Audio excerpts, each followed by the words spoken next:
দেশের উপর দিয়ে বয়ে যাওয়া তাপপ্রবাহের মাঝেই স্বস্তির খবর জানালো আবহাওয়া অধিদপ্তর। আগামী ২৪ ঘন্টায় দেশের ৮টি বিভাগেই বজ্রসহ বৃষ্টির পূর্বাভাস দেওয়া হয়েছে।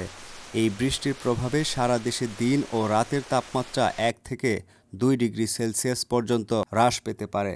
শনিবার সকাল ৯টা থেকে পরবর্তী ২৪ ঘন্টার নিয়মিত বুলেটিনে জানানো হয়েছে, লঘুচাপের বর্ধিতাংশ পশ্চিমবঙ্গ ও তৎসংলগ্ন এলাকায় অবস্থান করছে।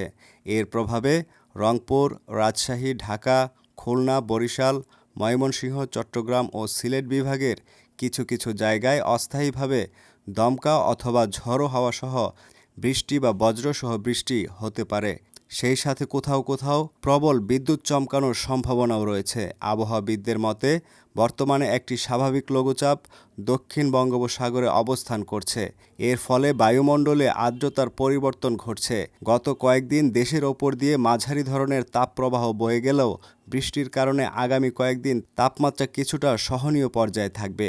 সারা দেশে দিনের এবং রাতের তাপমাত্রা ১ থেকে ২ ডিগ্রি সেলসিয়াস পর্যন্ত কমতে পারে।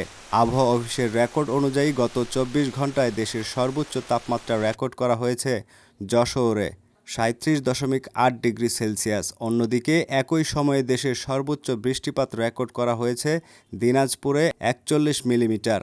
বৃষ্টির এই প্রবণতা অব্যাহত থাকলে জনজীবন স্বস্তিতে ফিরবে বলে আশা করা হচ্ছে।